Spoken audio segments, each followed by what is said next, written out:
अथ पौर्वाणिक स्वाध्याय वेलायां श्रीमद् कायोत्सर्गं करोमि।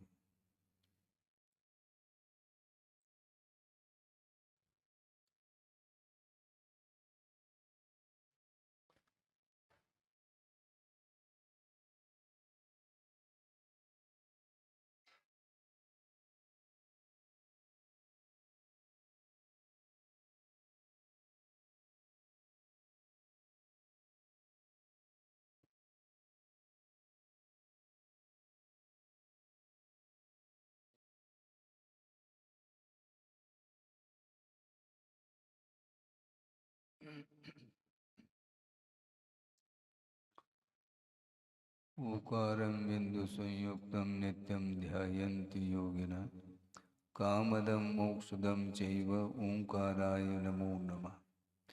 अविरल शब्द घनौघ प्रक्षालित सकल भूतल कलंका मुनिविरपाशुतीर्था सरस्वतीर्तनो दुरितम् अज्ञानतिमिरान्धानां ज्ञानाञ्जनशलाकया चक्षुरुन्मीलितं येन तस्मै श्रीगुरुवे नमः। परम गुरुभ्यो नमः। परम्पराचार्य गुरुभ्यो नमः। सकलकलशविध्वंसकं श्रेयसां परिवर्धकं धर्मसम्बन्धकं भव्यजीवमनप्रतिबोधकारकमिदं शास्त्रं श्री कार्तिकेयान् प्रेक्षाणां ध्येयम्। अस्य मूलग्रन्थकर्तारः श्री सर्वज्ञदेवाः तदुत्तरग्रन्थकर्तारः श्री गणधरदेवाः प्रतिगणधरदेवाः येषां वचोनुसारमासाद्य श्रीमद् आचार्यप्रवर श्री कार्तिकेय देवैर्विरचितं मंगलम भगवान वीरो मंगलम गौतमो वने मंगलम कुंदकुंदाद्यो जैनधर्मोस्तु मंगलम सर्वमंगलमांगल्यम सर्वकल्याणकारकं प्रधानं सर्वधर्माणां जैनं जयतु शासनम्। कोटिशतं द्वादशैव कोटो लक्षाणि शेतेस्त्रिकाणि चैव पञ्चाशदष्टौ च सहस्रसङ्ख्य मेतत्श्रुतं पंचपदं नमामि। अरहंत भाष्यत्तं गणहरदेवेः गन्तीयं सम्मं प्रणमामि बन्त्यजुत्तो सुब्रान्महो वहिं शिरसा इच्छामि बन्ते सुदभक्ति कावसो कुतस्सालोचेम् अंग वंग पैनय पावड़य परियम सुत्त पड़माणोग पोगय चूलिया केव सुतत्तय तुविदम कायम सैनिज कल मंचे में पूजे में वंदामि नमम सामि दुख खो कमको भूलाओ सुगय गमनम समाय मरणम निर्गुण संपत्ति हूदमंचन। अथ पौर्वाणिक स्वाध्याय वेलायां श्रीमदाचार्य भक्ति कायोत्सर्गं करोमि।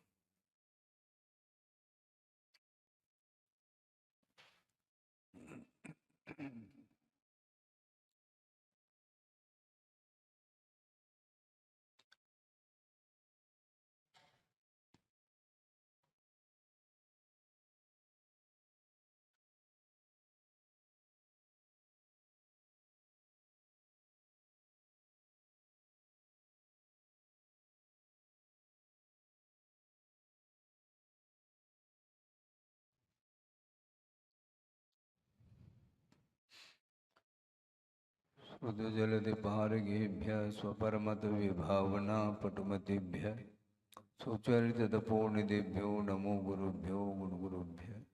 छत्तीसगुणसमग्रे पंचम्याचार्यकरणसन्दर्शे शेषानुग्रहकुशले धम्मायिरे सदा वन्दे गुरुभक्ति संयमेन तरन्ति संसारसागरं घोरं चिन्वन्ति अट्टकं मम जन्मन मरणं न पावन्ति ये नित्यं व्रतमन्त्रोपनिरता ध्यानाग्निहोत्राकुला षट्कर्माविरतास्तपोधनदना साधुक्रिया साधव शीलप्रावरणा गुणप्रहरणा चन्द्रार्गतेजोदिकाः मोक्षद्वारकपाटपाटनभटाः प्रीणन्तु मां साधव गुरवः पांक्नो नित्यं ज्ञानदर्शननायकाः चारित्राणुगम्भीरा मोक्षमार्गोपदेशकाः इच्छामि वन्ते आयुर्मते कांसकोदस्सालोचे सम्मनान समुदंसन संसर्जुत्तानं पंचव्याचाराणाम् आयुर्यानम् आयारादिप्राणुपदेशानं वज्झायानं तिरयनुगुणपालुरयानं संसाणुं शयनिष्कलमञ्चे मे पूजे वे वंदामि नमुंसामि दुःखखौ कमखौ भूलाओ सुगई गमनम समाय मरणम जिनगुण संपत्ति होदुमच्छ तिहुवन तिलयम देवम वंदिता तिहुवनिंद परिपूज्यम ओचम अनुपेहावो भवीय जनानंद जननी वो।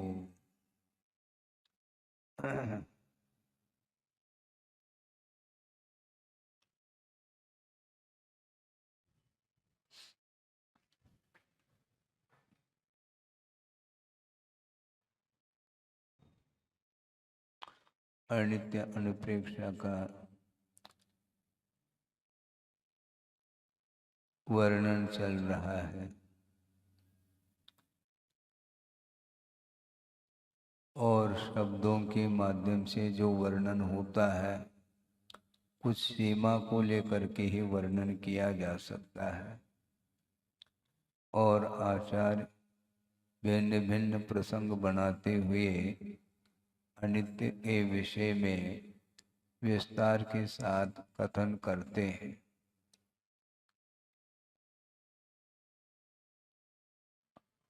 लगता ऐसा है कि वस्तु नित्य है,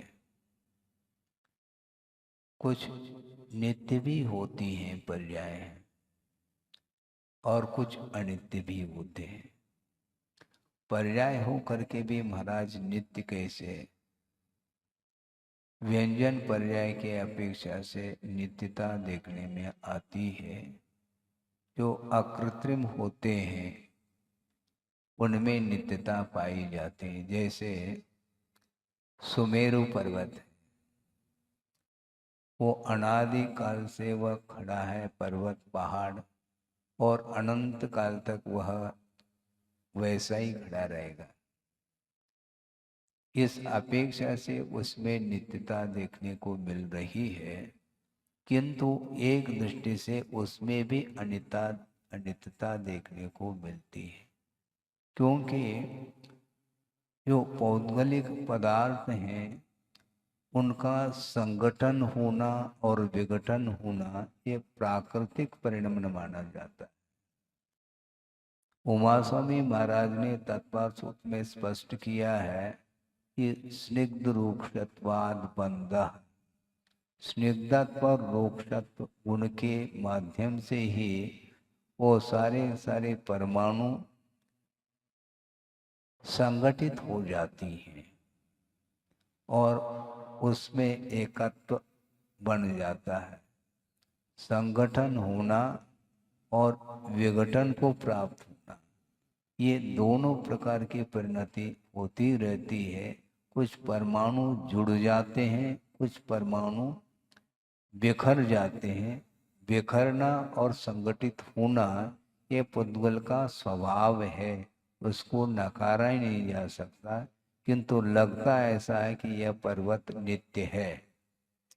वह व्यंजन पर्याय का अर्थ अनेक समयवर्ती जो पर्याय होती है उसको व्यंजन पर्याय की संज्ञा दी है, किंतु सूक्ष्म परिणमन उसमें भी होता रहता है, वह दृष्टि का विषय नहीं बन सकता। इस अपेक्षा से अनादि नित्य पर्याय की भी व्यवस्था आगम में दी है। अनादि नित्य ये हो गया अकृत्रिम जितने भी हैं, मेरु पर्वत हैं और स्वर्गीय विमान हैं, सूर्य विमान, चंद्र विमान आदि आदि, ये सारे ये नित्य हैं, इनका कभी भी अभाव नहीं हो सकता। किंतु इसमें भी ये पौद्गलिक होने के कारण परमाणुओं का बिखरना और संगठित होना ये बनता ही रहता है। इस अपेक्षा से प्रत्येक वस्तु क्षणिक है, ये विवक्षा बना करके यहाँ पर वर्णन किया जा रहा है। और ये मोह की ऐसी परिणति है कि वस्तु की अनित्यता को हम जानना चाहते हैं, किंतु मोह के कारण उस ओर दृष्टि नहीं जा पाती है, इसलिए वह उसमें नित्यता का बोध होता है, नित्यता का भान उसे होता है कि वस्तुतः वह नित्य नहीं है, ये कहा जा रहा है। इसी प्रकार आगे भी गाथा दे रहे हैं यहाँ पर ज्यासा सयान लक्ष्ये चक्रहराणं पिपुण्यवन्तानं सा किं बन्धेयरयम् यरजनानम् अपुण्णानम्। जो पुण्यशाली जीव नहीं हैं उनकी हम क्या कथा करेंगे। जो पुण्यशाली चक्रवर्ती आदि होते हैं उनकी भी वह लक्ष्मी, उनकी भी वह संपदा वैभव शाश्वत नहीं है, तो इतर लोगों की हम क्या कथा करें। जो पुण्यशाली नहीं, थोड़े वो धन संपदा अधिक है, वो कैसे नित्य हो सकती है। चक्रवर्ती जैसे बड़े बड़े पद को धारण करने वाले जो होते हैं, 63 सलाह का पुरुष आदि, उनका भी वह पुण्य समाप्त होता है, क्योंकि यह पुण्य कर्म के उदय में वह वैभव प्राप्त होता है। और कर्म, पुण्य कर्म का अभाव हो जाए फिर वह रहेगा कैसा, नहीं रह सकता। लेकिन आगम में सारा विषय आया है, इसके बाद भी मेरे जीवन में थोड़ी आने वाला है। किसी जीवन में मान लो संकट आया है और विपत्ति आई है, हाँ ठीक है, उसका कर्म का उदय है, उसको विपत्ति आई है, हमारे अंदर थोड़ी आने वाली। भैया अभी नहीं आ रही है किंतु कभी भी नहीं आएगी, ऐसा थोड़ी समझ में आएगा। जब अपनी अपनी बार कह रहे हैं और अपनी बारी अभी नहीं आई है, जिसकी आई है वो जा रहा है, जिसकी आई है वह जा रहा है। जब स्वयं के ऊपर वह आपत्ति आती है उस समय सोचता है कि ये ऐसा कौन सा कर्म का उदय है। हमेशा सावधानी रखनी चाहिए। सावधानी यदि नहीं रखते हैं तो निश्चित रूप से उसका अहित होगा। प्रमाद सबसे बड़ा शत्रु माना जाता है, प्रमाद से बचना चाहिए। और प्रमाद का स्वरूप क्या बताया ये ज्ञात है।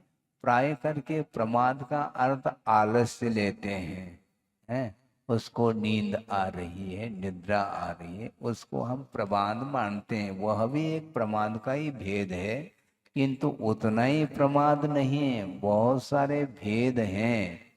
तो ऐसी स्थिति में वस्तुतः प्रमाद का स्वरूप क्या है वो आगम में बताया है कि कुशलेषु अनादर प्रमाद, ऐसा कहा। कुशल कार्य क्या है, जो धार्मिक कार्य होते हैं उसमें अनादर का भाव रखना यह प्रमाद माना जाता है। सांसारिक कार्य में तो वह उत्साहित होता है, किंतु धार्मिक कार्य में वह अनुत्साहित होता है। अनुत्साहित क्यों होता है, क्योंकि धार्मिक क्षेत्र में केवल त्याग के अलावा कोई बात है। प्रत्येक दिन त्याग की बात करते हैं, छुड़ाने की बात करते हैं, मोह से ऊपर उठाने की बात करते हैं। वो बात महाराज हमें समझ में नहीं आती है, इसलिए अरुचि पैदा होती है।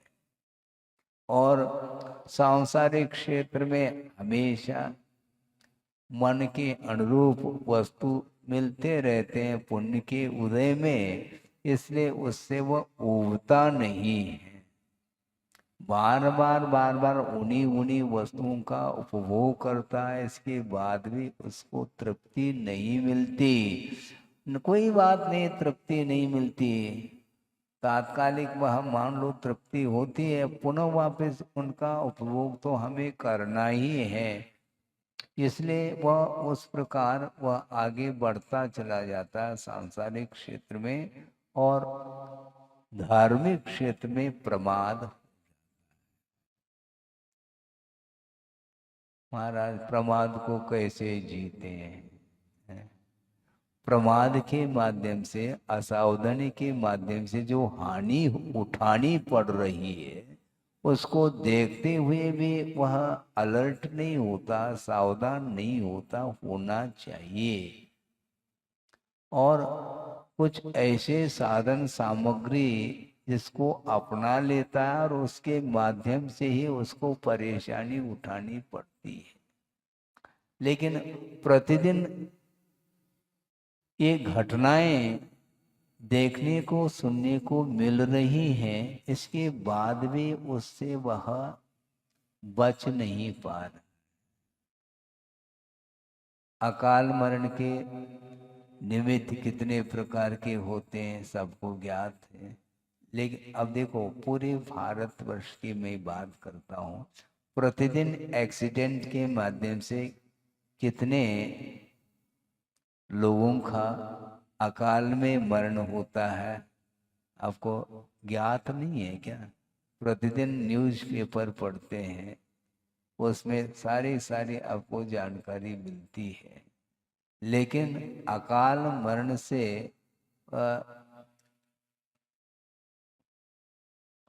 भिन्न भिन्न निमित्तों के माध्यम से अकाल मरण हो भी रहा है, फिर भी उससे वह सतर्क नहीं, तर्क करता है वो। ये तो समस्या है। तर्क वितर्क मत करो, सतर्क रहो, ये कहा। लेकिन नहीं होता। अभी कुछ ही दिन पहले एक विमान है अहमदाबाद में क्रैश हुआ था और कितने लोगों का अवसान हुआ, सबको ज्ञात। ये सब देखते हैं, इसके बाद भी वाहन को खरीदने वालों की संख्या कम नहीं हो रही। अब उनके लिए हम क्या कहें? ये सामग्री इस प्रकार हम अपना रहे हैं, अभी तक हमें ये बात समझ में नहीं आती कि बैलगाड़ी के द्वारा एक्सीडेंट हो गया हो किसी का, और बैलगाड़ी उसके, वो तो उसके मार्ग ही अलग है। पगडंडी से वह बैलगाड़ी में वह किसान बैठ करके जा रहा है खेत के लिए, वहां पर कोई भी ट्रैफिक नहीं है जो जाम हो या हो, जैसे जबलपुर में लाड़गंज में हो रहा है। प्रतिदिन परेशान हो रहे लोग, और वो जा रहा है, खेत जा रहा है, 2-4-6 किलोमीटर बैलगाड़ी के माध्यम से जाता है, आता है आराम के साथ, कोई भी प्रदूषण नहीं उससे। और बॉम्बे में देखो, दिल्ली देखो, सर्वत्र आप देख रहे हैं कि वातावरण प्रदूषित हो जाता है, शुद्ध हवा तक नहीं मिल पाती। बड़े बड़े जो बिल्डिंग खड़े कर रखे हैं आप लोगों ने, वहां पर बैठ रहा है, वहीं पर नाली बह रही, वो हो रहा, उसमें कौन सी शुद्धि क्या? इसके बाद भी वह रूटीन चल रहा है उसका जीवन, क्योंकि केवल पैसा, किसी भी प्रकार से वित्त का अर्जन होना चाहिए, उसके माध्यम से वह जीवन यापन करता है। ध्यान नहीं है, जीवन जीने की कला तक नहीं आ रही है, आरोग्य भी समाप्त हो रहा है और धर्म तो समाप्त हो ही रहा है। इसलिए प्रमाद छोड़ो ऐसा कहा जा रहा है, फिर भी नहीं, शुद्ध खान पान भी नहीं है, और जीवन जीना चाहता है, और यहाँ पर आता है महाराज आशीर्वाद दे दो। क्या हो रहा है? परेशान हूँ, आए दिन ब्रेन हेमरेज होता है, पैरालिसिस अटैक आ जाता है, हार्ट संबंधी बीमारी है, कैंसर है, ये सारे सारे भयानक जो रोग आ रहे हैं, इसमें स्वयं की ही असावधानी है, लेकिन उस असावधानी वो उस वातावरण से वो अपने आप को उठा नहीं पा रहा है ऊपर, जबकि इसमें किसी की कोई बाध्यता नहीं है। आप चाहो तो बहुत व्यवस्थित ढंग से जीवन जी सकते हैं, लेकिन वह भौतिक युग में उसमें वह मुझे क्या करना चाहिए क्या नहीं करना चाहिए ये ज्ञान उसको नहीं हो पाता, केवल आसक्ति बढ़ती चली जाती है। आचार्य कहना चाह रहे हैं जो महान पुण्यशाली चक्रवर्ती आदि होते हैं उनकी भी संपदा जब शाश्वत नहीं है तो अपनी कौन सी संपदा शाश्वत है। लेकिन ध्यान जाए तब की बात, नहीं जाता। ऐसा क्यों होता, क्यों कुछ नहीं, यह मोह का परिणाम है। और मोह को कम करो कह रहे हैं और आप मोह बढ़ाने की बात करते हैं, तो कैसे पटरी बैठेगी। कम करो ये कहा जा रहा लेकिन किया नहीं जा रहा। ये मोह की पराकाष्ठा, व्यामोह की पराकाष्ठा, ये भयंकर रूप ले लेता है। एक प्रसंग गुरुदेव ने सुनाया था प्रवचन के दौरान, उसको आपके सामने रख रहा हूं। रात का समय है और आसमान में घटाएं छाई और बीच बीच में बिजली चमक रही है और आकस्मिक ऐसा वातावरण निर्मित हो जाता है कि वर्षा चालू हो जाती। और कौन जानता है कि कल क्या घटित होने वाला है, किसी को भी ज्ञात नहीं है भविष्य में क्या होने वाला है। और ऐसे मूसलाधार निरंतर वर्षा होती रही, उसके कारण नदी है बाढ़ आ गई उसमें। और बाढ़ आती आती ऐसी स्थिति बन गई कि एक बांध बंधा था वह टूट गया और बांध ध्वस्त होने के कारण अब काबू संभव नहीं। वह जल का स्तर इतना बढ़ा हुआ है और सब चारों ओर से सुरक्षा की वार्ता सूचना दी गई और अपने अपने परिवार के लोग घर छोड़ करके अन्यत्र जा रहे। अलर्ट कर दिया पहले से ही, एक आध घंटे पहले। किंतु अब क्या होता है, सारे सारे लोग जा रहे हैं, किंतु मोह का एक ऐसा प्रभाव कि उस चपेट में एक परिवार आया है। अलर्ट सावधान करने के लिए कहा गया, सूचना भी दी गई और कई लोग खाली करके चले गए, उनका जीवन तो बच गया, किंतु एक परिवार उस चपेट में आया और उसमें वह कह रहा है कि हमें भी इस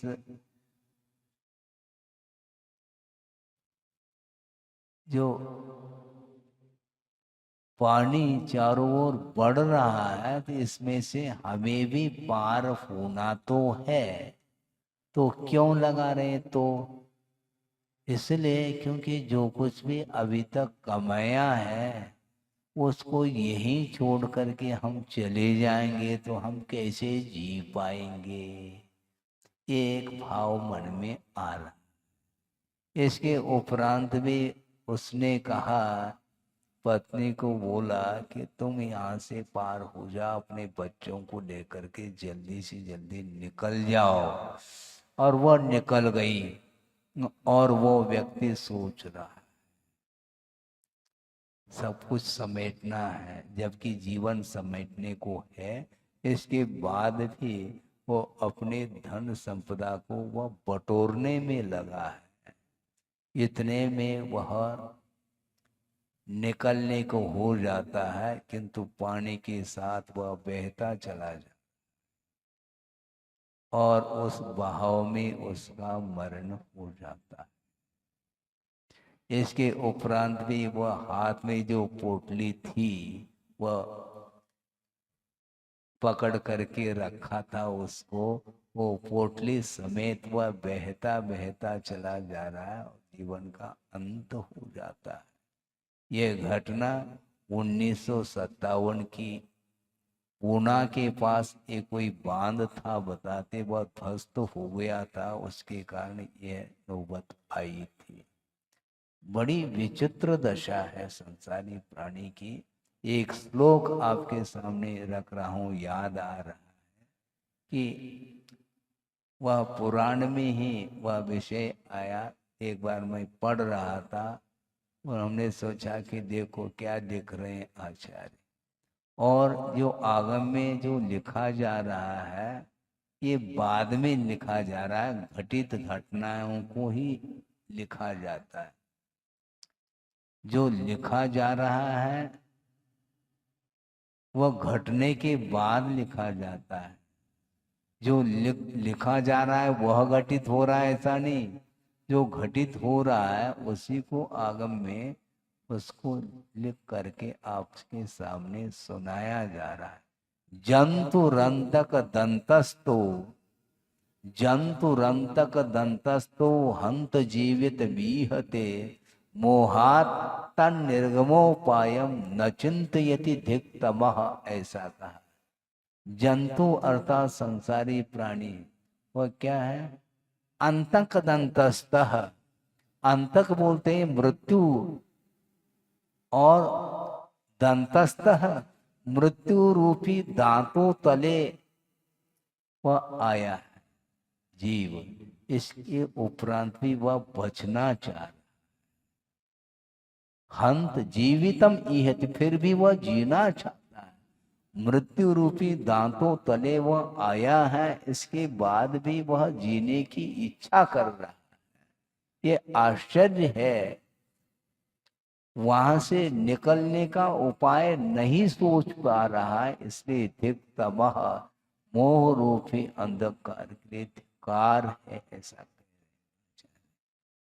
क्या करना चाहता है? यही बात, मरणासन्न हो रहा है, इसके बाद भी वह पर वस्तु के प्रति जो लगाव है वह छूट नहीं पा रहा, और मृत्यु से बचाओ महाराज, तुम्हें कौन बचा सकता है? बुद्धि काम नहीं कर सकती। इसी को बोलते पराकाष्ठा मोह की, वो छूटता नहीं। कैसे करे महाराज, कैसे छोड़े? जैसे जोड़ा है वैसे छोड़ना पड़ेगा। हाँ? जुड़ो न जोड़ो, जोड़ा छोड़ो, जोड़ो तो बेजोड़ जोड़ो कह रहे आचार्य महाराज, हाइकू दे रहे हैं। जुड़ो न जोड़, किसी से जुड़ना नहीं, न किसी को जोड़ना है, ये आपके लिए संभव नहीं है। और श्रमण के लिए कहा जा रहा है, श्रमण बनने के बाद भी छोड़ी हुई वस्तु के प्रति पुनः मोह जागृत हो सकता है। इसलिए जुड़ो न जोड़ो, हम किसी को जोड़ना नहीं चाहेंगे, न किसी से जुड़ना चाहेंगे।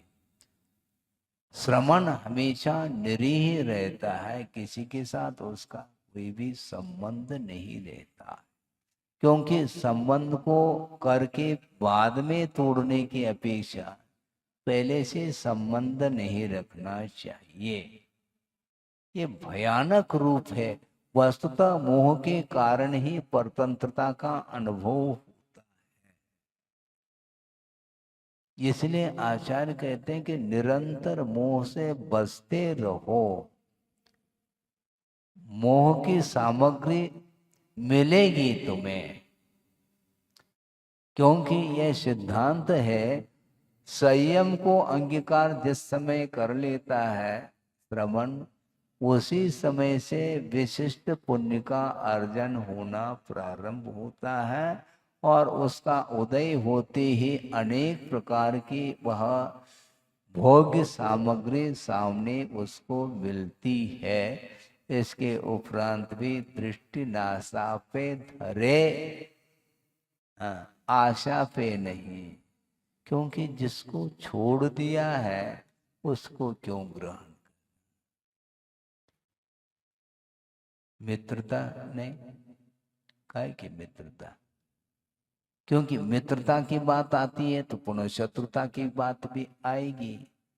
एक व्यक्ति से यदि लगाव है तो दूसरे के प्रति अलगाव अपने आप ही सिद्ध होता है।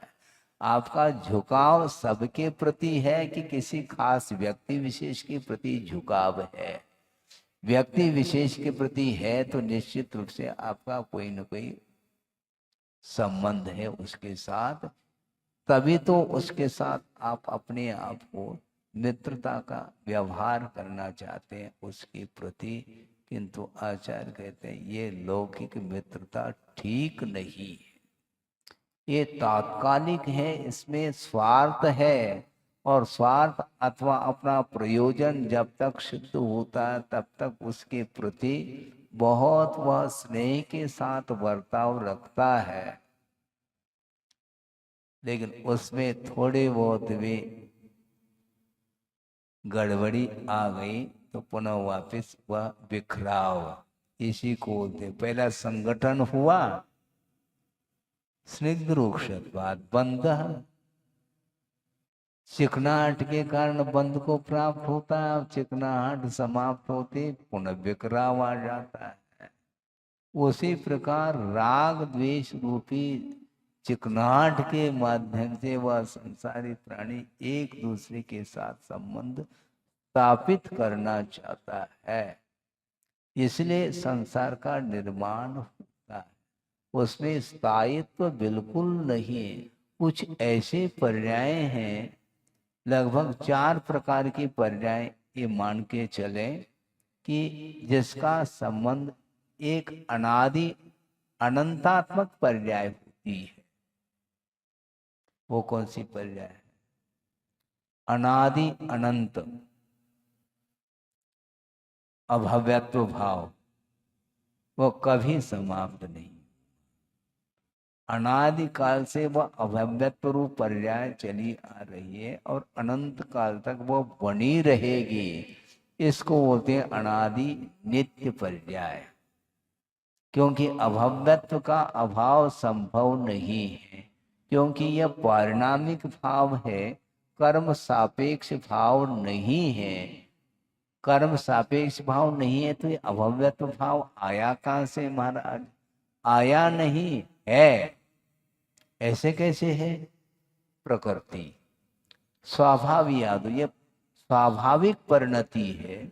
अभव्यत्व भाव, अभव्य किसी को बनाया नहीं गया, न किसी को भव्य बनाया गया है, न अभव्य भव्य बन सकता, न भव्य अभव्य बन सकता। यह कर्म निरपेक्ष भाव माना जाता है। वह अभव्यत्व भाव अनादि अनंत पर्याय मानी जाती है। ये एक पर्याय हो गई। अब अनादि शांत पर्याय, भव्यत्व भाव का अभाव हो जाए मुक्त होने के बाद। वह अनादिकाल से वह भव्यत्व भाव आया है, वह समाप्त होगा। भव्यत्व भाव उसको बोलते हैं जो होने की क्षमता, मुक्त होने की क्षमता जिसके अंदर है, और वह क्षमता उद्घाटित होने की क्षमता जिसके अंदर है, वह भव्य माना जाता है। मोटे रूप से रत्नत्रय को प्राप्त करने की क्षमता, योग्यता जिसके अंदर है और उसको उद्घाटित करने की क्षमता है, वह भव्य माना जाता है। किसी ने बनाया नहीं और उसकी पहचान भी नहीं। समस्या खड़ी हो गई। भव्य और अभव्य कौन है, इसका परिज्ञान छद्मस्त अवस्था में संभव नहीं, अर्थात यह दिव्य ज्ञान का विषय है। केवली भगवान ही जान सकते हैं कि कौन भव्य है कौन अभव्य है। तो महाराज हमारे अंदर तो आकुलता बनी रहेगी फिर तो, क्योंकि आप भी नहीं बता पाएंगे कौन भव्य और अभव्य, क्योंकि ये केवली भगवान का विषय है। तो हम तो बड़े विकल्प में आ गए।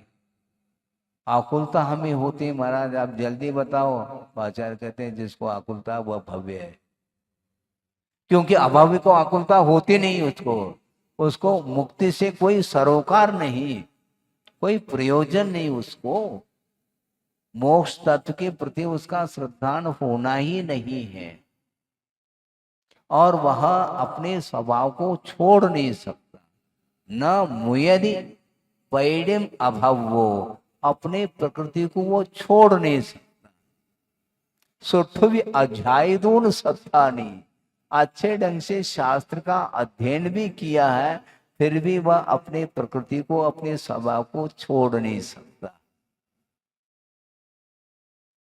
गुड़ दुद्धम पिबंता नपन्नया निमिषा फूंदी। पन्नग बोलते हैं सर्प को, और उसको आपने पिलाया दूध मीठा मीठा जिसमें गुड़ मिलाया, मान लो गुड़ दुद्धम पिबंता न पन्नगा निविषा होती, वह सर्प निर्विष नहीं हो सकता है। आपने दूध मिलाया पिलाया इसलिए फिर वो दूध उगलेगा क्या?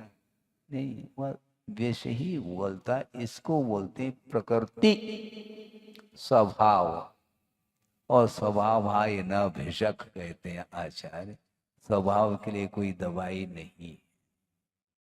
शारीरिक कोई रोग हुआ है उसकी दवाई मिल सकती है, उसका ट्रीटमेंट हो सकता है, किंतु मानसिक जो रोग है उसको ठीक करना बहुत कठिन है। साइकोलॉजी इफेक्ट हो गया, अब उसको कौन दूर करेंगे? डिप्रेशन में आ गया, किसी के द्वारा ज्यादा प्रेशर बढ़ गया तो वह डिप्रेशन में आता है। अब उसको कैसे दूर करें? इसलिए स्वभाव आए न भिषक, स्वभाव के लिए कोई भी औषधि नहीं, कोई उपचार नहीं हो सकता। इसी प्रकार ये पारिणामिक भाव है, वह परिवर्तित नहीं हो सकता। तो अभव्यत्व भाव अनादि अनंत काल तक भी वह इसी संसार में परिभ्रमण करेगा। क्यों? अभव्य है इसलिए, और उसको कोई चिंता नहीं। चिंता मोहि काहे की, वो कहता है हमें कोई चिंता नहीं, मोक्ष से कोई चिंता नहीं, बल्कि वह अभव्य भी जिनलिंग को अंगीकार करता है, दिगंबरत्व को अंगीकार करके तप आदि कर लेता है, किंतु उसका जो एम है, लक्ष्य है, वह केवल भोग्य वस्तुओं को प्राप्त करना है। धम्मम भोग निमित्तम सदहदी, वो भोग के निमित्त वह श्रद्धान कर रहा है, तप आदि भी कर रहा है। उत्तर लोक तृष्णया, भविष्य में अगले भव में भगवान मुझे ये मिल जाए, इसलिए वह तप कर रहा है। कठोर तप करता है, यहाँ तक कि आगम में उल्लेख मिलता है उसको घानी में भी पेल दो है तो भी उफ नहीं करता। और शुक्ल लेशा के माध्यम से वह ग्रैवेक पहुंच रहा है, 9 ग्रैवेक, और 31 सागर की वहां पर आयु है, और वहां पर आराम के साथ क्या सुख ही सुख है, दुख तो है ही नहीं। लेकिन वस्तुतः देखा जाए वह भी क्षणिक है, क्योंकि कर्मायत जो सुख है, इंद्रिय के माध्यम से उत्पन्न होने वाला जो सुख है, वह तात्कालिक है, त्रैकालिक नहीं। यदि त्रैकालिक मान लिया जाए तो कभी भी देव पर्याय से उसका अवसान नहीं हो पाएगा, जबकि हो जाता है। अवसान क्यों हुआ? वो इतना सुख था, सागरोपम आय तक उसका उपभोग किया, तो इसलिए अब गाड़ी रिवर्स, क्योंकि पुण्य समाप्त हो गया है। चक्क हरानम पे पुण्यवंतानम न सासया सा लक्षी, यानी लक्ष्मी शाश्वत नहीं है और आप लक्ष्मी पूजा करते हैं, भारी समस्या। दिवाली के दिन प्राय करके दुकानदार 10-15 दिन पहले से ही वह रंग रोगन आदि करना प्रारंभ करता है और उस दुकान को और डेकोरेट कर लेता है। फिर बाद में धनतेरस बोलते हैं लोग, और उस दिन जो है वह धन की पूजा करता है, लक्ष्मी पूजा। समस्या है ये। आचार्य कह रहे हैं कि यहाँ पर पुण्यशाली जो चक्रवर्ती आदि बड़े बड़े पद को धारण करने वाले भी यहाँ पर शाश्वत नहीं रहे, तो तुम्हारी क्या स्थिति रहेगी? इसके बाद भी उस वो दृष्टि हमेशा बनी रहती है। तो ऐसी स्थिति में अभव्य भव्य नहीं बन सकता। इसके बाद भी लौकिक सुख के लिए इतना प्रयास कर रहा है कि उसको घानी में भी पेल दो, उफ नहीं कर रहा है।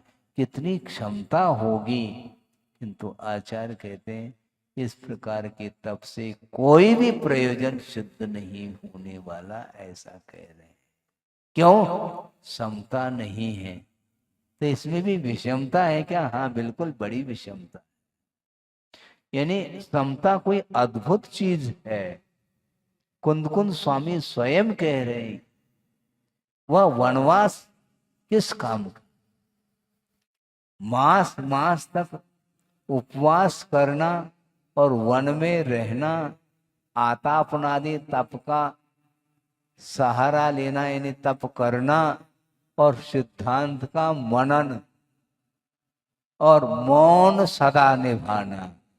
मौन भी रहना, किसी के साथ वार्ता नहीं, और अकेले जाकर के तप कर रहा है।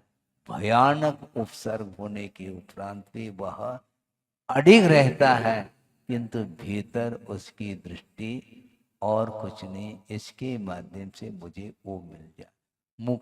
मुक्ति से कोई प्रयोजन नहीं उसको, और जिसको मोक्ष से कोई प्रयोजन नहीं है, वो उस तप से क्या प्रयोजन फिर? है? तप किस लिए कर रहे हो? शरीर को कृष करना क्या प्रयोजन है? वह शरीर जो है ना, वह तप नहीं कर रहा है, उसका तप ही जल रहा है। तप के द्वारा कर्म भस्म नहीं हो रहे, तप ही भस्म हो रहा है, क्योंकि इंटेंशन भिन्न है, अभिप्राय उसका लक्ष्य ही भिन्न है, प्रयोजन ही भिन्न है। कर्म को काटने के लिए नहीं कर रहा है, न कर्म क्षयम, कर्म के क्षय के लिए नहीं, किंतु धर्म का आश्रय व भोग निमित्तम, भोग के लिए कर रहा है। इसलिए इतना श्रम करने के उपरांत भी उसको मिलना क्या है? वही मिलता है। इसलिए आचार्य कहते हैं तुम मांगोगे तो थोड़ा मिलेगा, और बिना मांगे तुम्हें मुक्ति मिल सकती है, लेकिन हमें नहीं चाहने, मुझे नहीं चाहिए। ठीक है, दे कौन रहा है तुम्हें? तुम्हें नहीं चाहिए, कौन दे रहा है? कैसी वृत्ति है संसारी प्राणी की? इसी को बोलते अभव्य। उसको मोक्ष से कोई प्रयोजन नहीं है, मात्र इंद्रिय संपदा, इंद्रिय के माध्यम से जो विषय का उपभोग होता है वह वैभव मुझे मिल जाए। अब सोचो, विचार करो, इस प्रकार के 9 ग्रैवेक जो गया है वह अनंत बार गया है, और किसके द्वारा? मुनिव्रत धार। इसलिए कहते महाराज मुनि बनना ठीक नहीं, व्यर्थ है, गलत बात है, ऐसा नहीं, ध्यान रखो। मुनिव्रत धार अनंत बार ग्रैविक उपजायु, पै निज आत्म ज्ञान विनाश को लेशन पायु। कह रहे आत्मा का ज्ञान करो ना, और आत्मा का ज्ञान जो होगा वह बिना मुनि बने संभव नहीं है, ध्यान रखो। मुनि बनने में क्या सार है? तो हम कहते हैं जो अनंत बार मुनि बनने के उपरांत भी कल्याण नहीं हुआ है महाराज, तो अनंत बार खाया है तो उससे क्या प्रयोजन? ये क्यों नहीं कहता? अनंत काल से खाता आ रहा है, हैं? खाते में क्या है? खाता आ रहा है, इसके उपरांत भी तृप्ति नहीं हो रही, ये नहीं बताता। वंस मोर कह रहा है इसके लिए, और उसके लिए कुछ भी नहीं कहता है।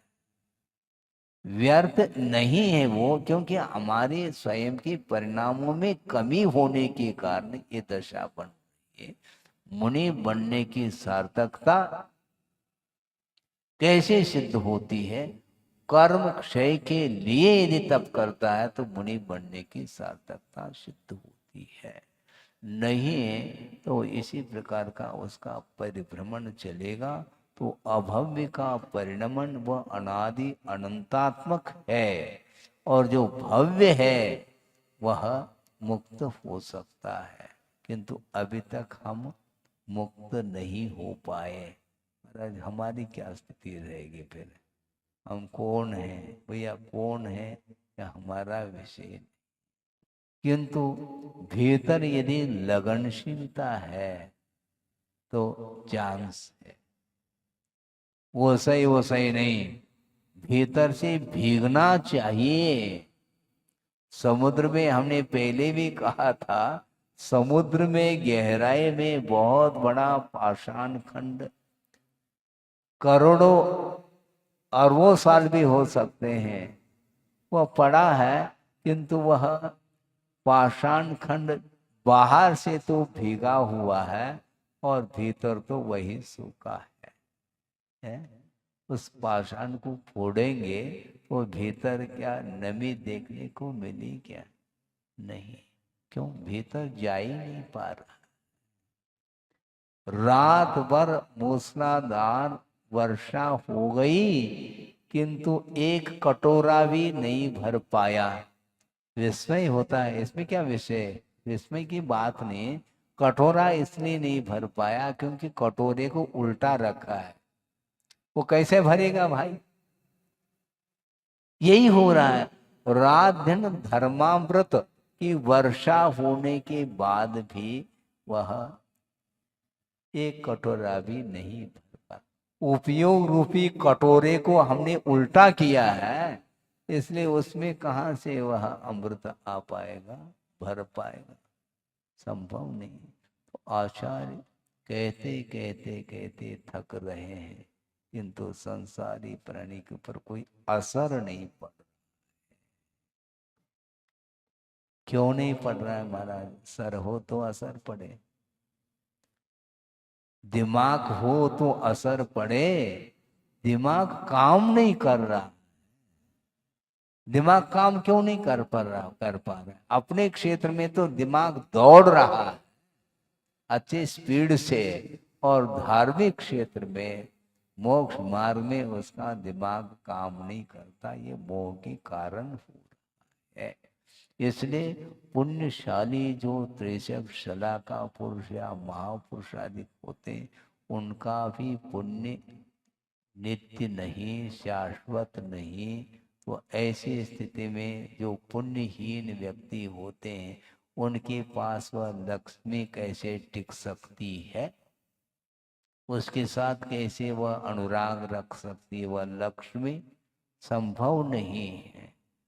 लेकिन इस प्रकार की चर्चा करने के लिए फुर्सत कहाँ है महाराज?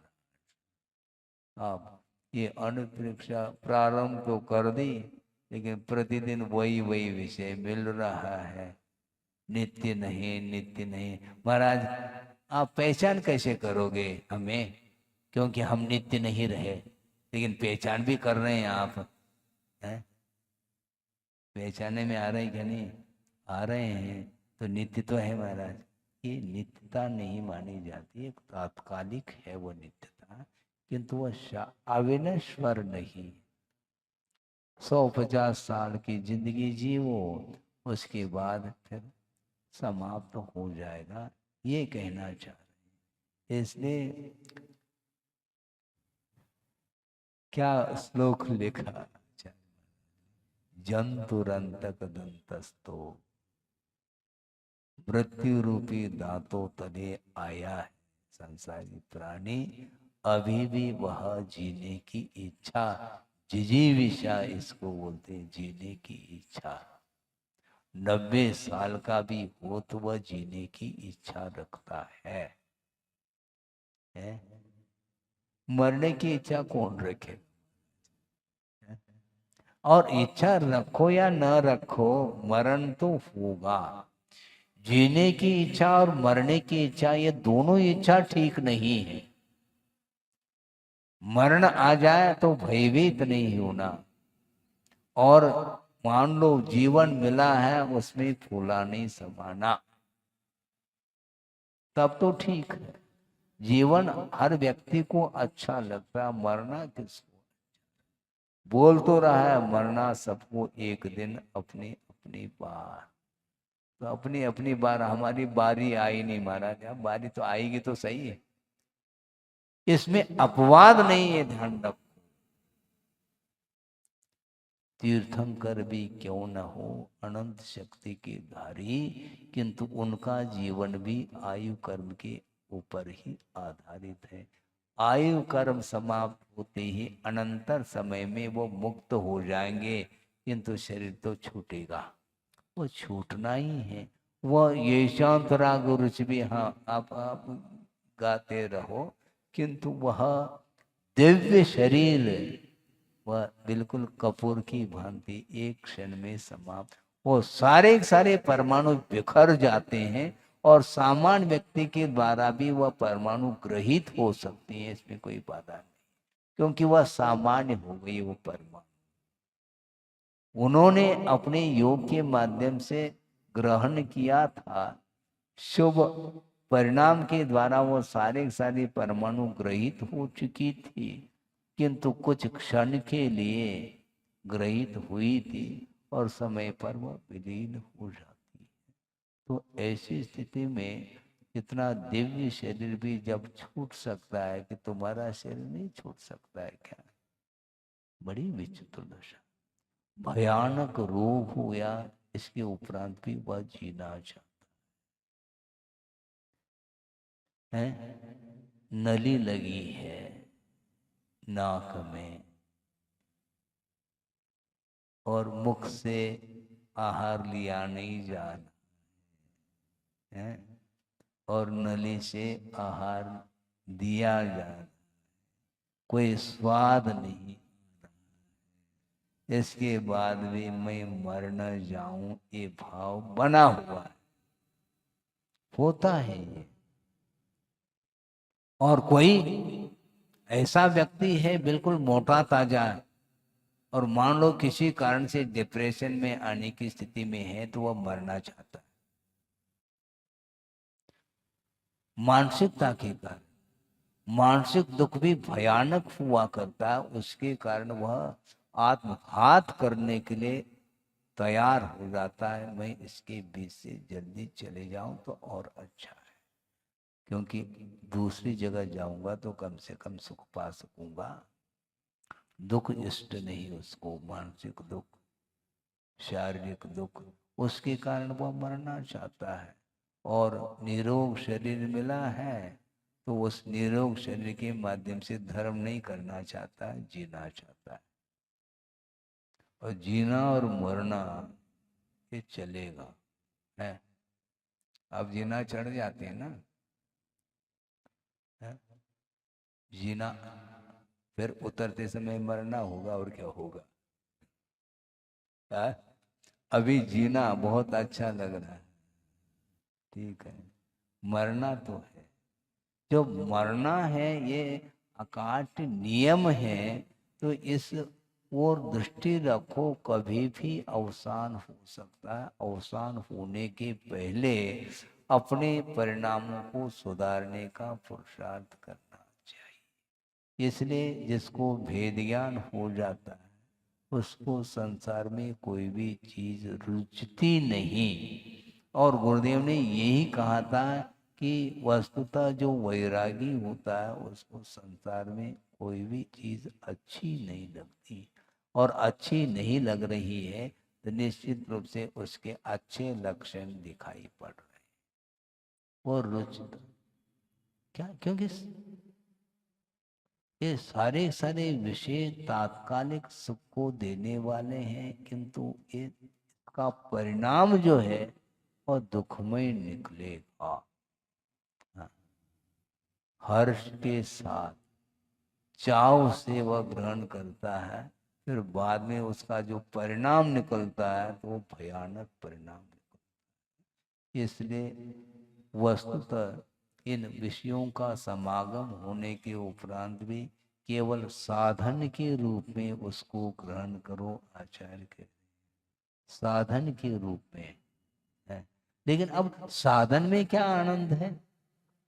साधन है, इसलिए श्रमण लोग साधन के रूप में ग्रहण करते हैं, उसमें आनंद का अनुभव नहीं करते हैं।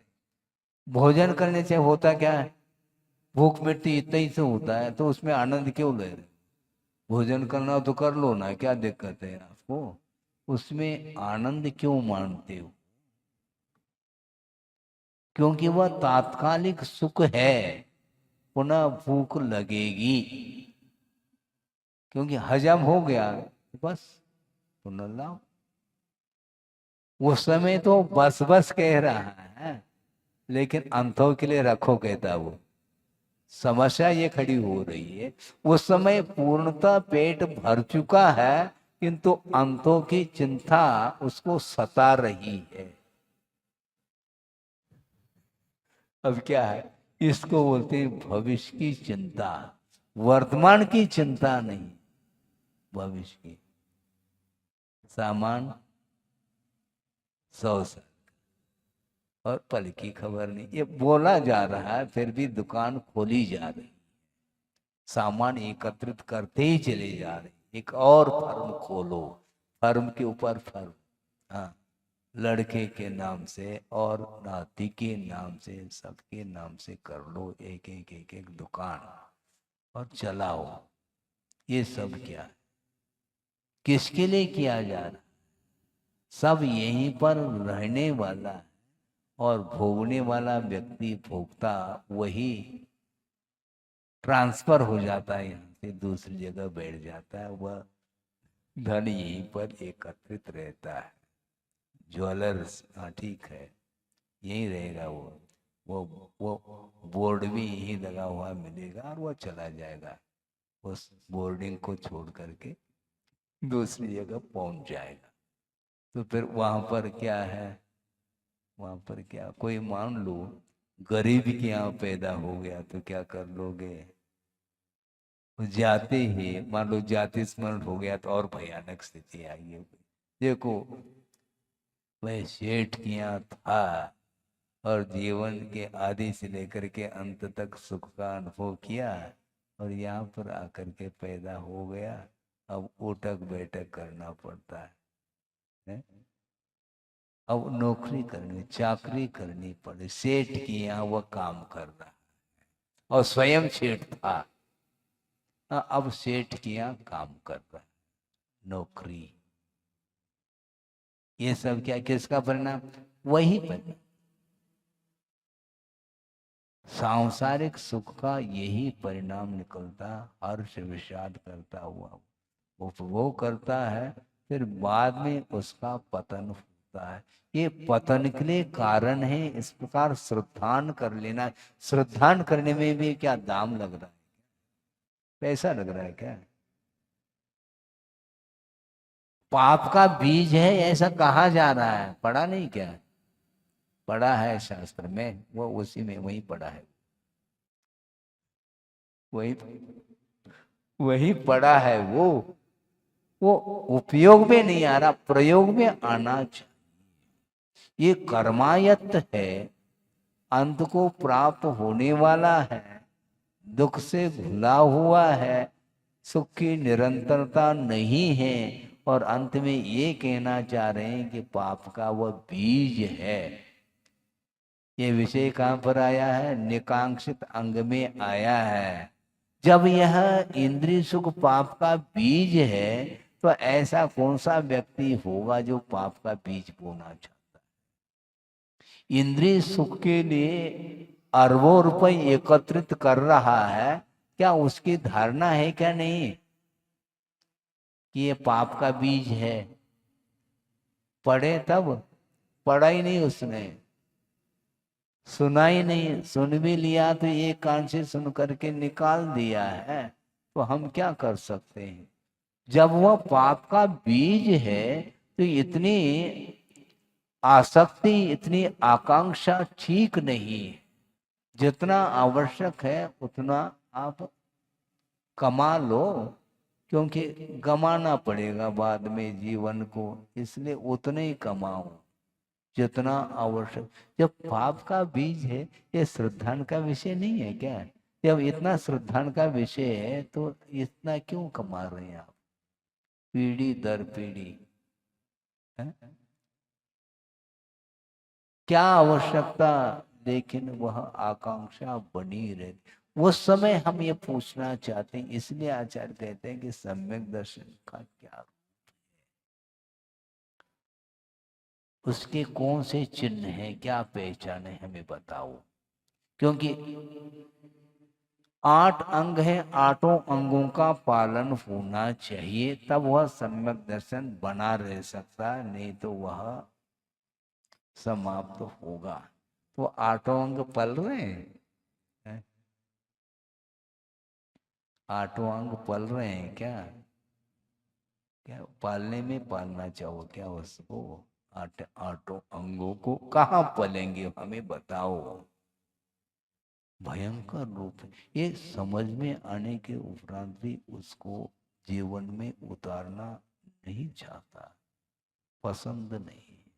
ऐस आराम के साथ रहना तो ठीक, रहो, फिर अनंत काल रहना तो कोई बात ही नहीं, फिर रहो, है? आराम के साथ रहो। आराम कहाँ मिलेगा उसमें? नहीं मिल सकता। वो पाप का बीज है। इस प्रकार एक बार भी श्रद्धान हो जाए उसका बेड़ा पार हो सकता है। जब पाप का बीज है तो क्यों बीज बो रहा है वो? किसके लिए कहा जा रहा है पाप का बीज? इंद्रिय के द्वारा उत्पन्न होने वाला जो सुख है वह पाप का बीज कहा जा रहा है, और वह देहात को छोड़ करके महानगर में बसना चाहता है। तो क्या करना चाहता है, मैं बताऊं ना, है? मतलब वहां जा करके, क्योंकि यहाँ पर व्यवसाय नहीं चल पा रहा है, और वहां पर जा करके वो व्यवसाय बढ़ाएगा, है? चौपाट पर, फवारे पे, है? क्या करना चाहो? अच्छा तो नहीं लगता महाराज, आप कह रहे हैं इसलिए, और हमें कहें तो वही अच्छा लगता। यही तो समस्या है। वो पाप का बीज है, और ये जनवाणी है, जनवाणी नहीं है, ध्यान रखो, भगवान की वाणी है। आचार्यों ने उसको आप तक पहुंचाने के लिए आगम की रचना की है, और आगम के ऊपर भी यदि हम मान लो श्रद्धा नहीं करेंगे तो हमारा क्या होगा? कौन बताने वाले हैं? आपस में एक दूसरे को बता नहीं पाएंगे आप, क्यों? चोर शोर मौसे ने एक दूसरे को क्या बता पाएंगे आप? जो आप कर रहे हैं वही दूसरा भी कर रहा है, तो आप दूसरे को क्या बताएंगे? क्लास फेलो नहीं बता, क्योंकि वह फेल है क्लास में। क्लास फेलो का अर्थ क्या है? फेल है वो, वह सहपाठी है, किंतु दोनों एक ही पार्टी है, सहपाठी। क्यों? दोनों ने एक ही पाठ पढ़ा है, इसलिए एक दूसरे को क्या पढ़ा पाएंगे? वो नहीं पढ़ा सकते। इसलिए देव गुरु शास्त्र के प्रति श्रद्धा का भाव जागृत होना बहुत कठिन है। इसलिए साता की उदीर्णा ठीक नहीं आचार्य। अति सर्वत्र वर्जित। यदि असाता की चरम सीमा पहुंच जाए तो भी संयम की ओर वह बढ़ नहीं पाएगा, जैसे नरकों में स्थिति है, संयम धारण नहीं कर पाएगा। और देवों में भी यही समस्या है, वहां पर साता की चरम सीमा है और यहाँ पर साता भी है असाता भी है। इसके उपरांत भी वह स्वर्ग को उतारना चाहता है यहीं पर धरती पर, इसलिए वह कमा रहा है और जीवन समाप्त हो रहा है। इसलिए पाप का बीज है, इस प्रकार श्रद्धान करो। जिसका पुण्य का उदय है वही कर पाता है, प्रत्येक व्यक्ति की वश की बात नहीं है। समय आपका हो रहा है, वो तो होगा, क्योंकि अनित्य तो है। 1 घंटा निकल गया, किंतु संयम के साथ यदि निकल गया तो अच्छा है। धर्म ध्यान के साथ यदि 1 घंटा निकल जाता, 5 मिनट भी निकल जाता है तो हमारे लिए सार्थकता सिद्ध होती, जीवन की सार्थकता।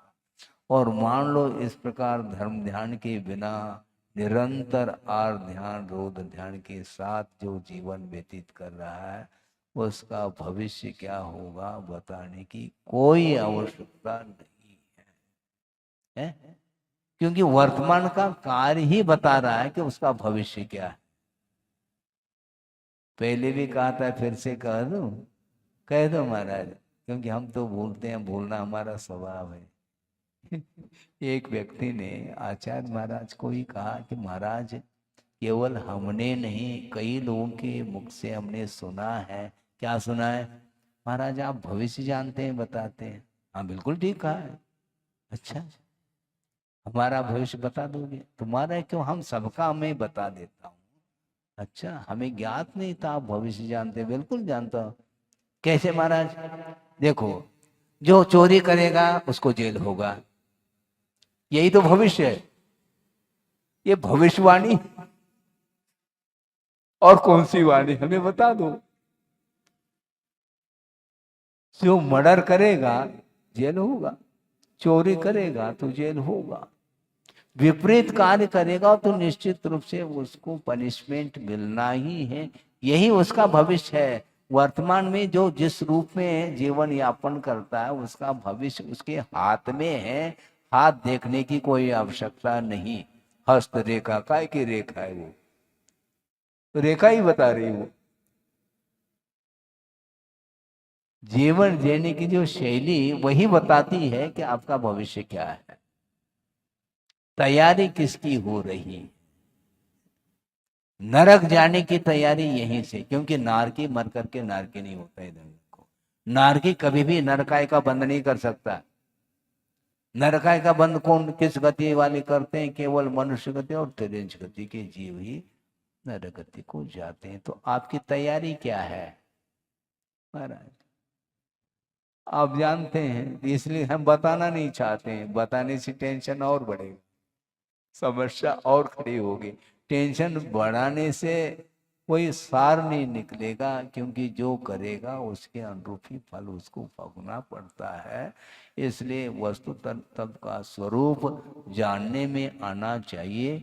इसलिए सम्यक दर्शन के बहुत सारे अंग हैं, उसके ऊपर भी कभी चर्चा और की जा सकती है। यहाँ पर इतना ही आशय है गाथा का कि वस्तुतः तो पुण्यशाली जो जीव होते हैं उनका भी पुण्य समाप्त हो जाता है। लक्ष्मी हमेशा के लिए नहीं आती। कई लोग जना शाम को किवाड़ बंद नहीं करना, क्योंकि शाम के समय लक्ष्मी आती है? दिन में नहीं आती, शाम को आती महाराज, ये कहावत है। अच्छा ठीक है भैया, खुले रखो और चोरी हो जाए तो सारे सारे दरवाजे खुले रखे और मान लो अच्छी हवा आ रही है, अनुकूल वातावरण है, मान लो नींद लग गई तो फिर लक्ष्मी आएगी नहीं, चली जाएगी वो, ध्यान रखो। इसलिए न आती है न जाती, एक एक एक धारणा है वस्तुतः, लेकिन उस धारणा से वो ऊब नहीं पा रहा है, ऊपर नहीं उठ पा रहा है। इसलिए गाढ़ श्रद्धान होना चाहिए, श्रद्धान के माध्यम से ही कल्याण होता है। बोधि समाधि परिणाम शुद्धि स्वात्मोपलब्धि शिव शोक सिद्धि चिंतामणिम चिंतित वस्तुदाने त्वां वंदमानस्य ममास्तुते। परम पूजाचार्य गुरुवर श्री विद्यासागर जी महाराज की।